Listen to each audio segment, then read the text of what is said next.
Hi friends, welcome back to my channel. இன்றைக்கி நம்ம சேனலில் அம்மா ஊர் மாரியம்மன் பண்டிகை மாவிளக்கும் பொங்கல் வைக்கிற வீடியோவும் தான் பார்க்க போகிறோங்க. மாவிளக்கு காலையில் 5 மணிக்கே கோயிலுக்கு எல்லாருமே கிளம்பி வந்துட்டோம். அதுக்கப்புறம் பார்த்திங்கன்னா விநாயகர் கோவிலிருந்து மாவிளக்கு எடுத்துகிட்டு மாரியம்மன் கோவிலுக்கு அழைச்சிட்டு வருவாங்க. அதுக்கப்புறம் மாரியம்மன் கோவிலில் இந்த மாதிரி தட்டு எல்லாம் லைனாக வச்சுருவாங்க. லைனாக வச்சுட்டு தேங்காய் பழம்லாம் உடச்சி வச்சுட்டு அதுக்கப்புறம் பூஜையெல்லாம் பண்ணுவாங்க.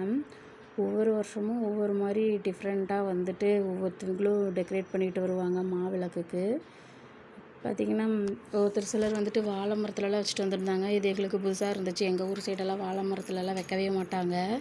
சும்மா பழத்தில் தான் குத்தி வைப்பாங்க. அதுக்கப்புறம் பார்த்திங்கன்னா விநாயகருக்கும் மாரியம்மனுக்கும் இந்த வருஷம் அலங்காரம் இப்படி தான் பண்ணியிருந்தாங்க. ஒவ்வொரு வருஷமும் அலங்காரம் டிஃப்ரெண்ட்டாக சூப்பராக இருக்கும். இந்த வருஷம் இந்த மாதிரி அலங்காரம் பண்ணியிருந்தாங்க. அதுக்கப்புறம் மாவிளக்கு பூஜை முடிஞ்சிட்டு சாமி கும்பிட்டு இந்த சைடு பொங்கல் வைக்கிறதுக்காக வந்துட்டோம். கோவிலுக்கு லெஃப்ட் சைட்லேயே நிறையா இடம் இருக்கும். எல்லாருமே ஊரில் இருக்க எல்லாருமே பொங்கல் வைக்கிறதுக்கு அங்கே சைடு தான் வருவாங்க. அந்த சைடு தான் பொங்கல் வைப்போம். பொங்கல் வச்சு முடிச்சுட்டு அதுக்கப்புறம் பார்த்திங்கன்னா சாமிக்கு மறுபடியும் பொங்கல் வச்சுட்டு இங்கே சாமி கோவிலுக்குள்ளே எடுத்துகிட்டு அதாவது பொங்கலுக்கு பூஜையெல்லாம் பண்ணிட்டு கோவிலுக்கு கொஞ்சம் பொங்கல் கொடுப்பாங்க இல்லையா, அதெல்லாம் கொடுத்துட்டு அதுக்கப்புறம் நாங்கள் வீட்டுக்கு போயிடுவோம்.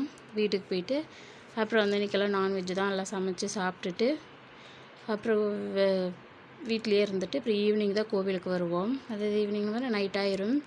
நைட்டு பார்த்திங்கன்னா ஒரு 9-10 மணிக்கு இந்த மாதிரி கம்பம் பிடுங்கி ஆடுவாங்க கோவில் பூசாரி. இது ஒரு வாரம் 15 நாள் கம்பம் வச்சு கம்பத்துக்கெல்லாம் தண்ணி ஊற்றி அது மாதிரி இது பண்ணி முடிச்சுட்டு கோவில் திருவிழா அன்றைக்கி முடிஞ்சதுக்கப்புறம் நைட்டு இந்த மாதிரி கம்பம் பிடுங்குவாங்க. கம்பம் பிடுங்கிட்டு இந்த கம்பம் இருந்த இடத்த சுற்றிட்டு பூசாரி கம்பம் எடுத்துகிட்டு ஆடுவாங்க.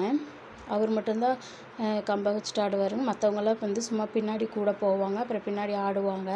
பசங்க எல்லாருமே ஆடுவாங்க. குட்டீஸுங்களும் ஆடுவாங்க. டைம் ஆயிரும் 11 மணி 11:30 ஆகிறதுனால குட்டீஸுங்கெல்லாம் தூங்கிடுவாங்க. அதனால் குட்டீஸ் ஆடலை. பசங்கள்லாம் இருந்தால் ரொம்ப நேரம் ஆடிட்டுருப்பாங்க. அதுக்கப்புறம் பார்த்திங்கன்னா பக்கத்தில் ஒரு கிணறு இருக்குது. அந்த கிணத்துல கொண்டு போய் இந்த கம்பத்தை விட்டுருவாங்க. அதோடு அந்த நைட்டு ஃபங்க்ஷன் முடிஞ்சிடும். அடுத்த நாள் பூஜை மறு பூஜை தாங்க.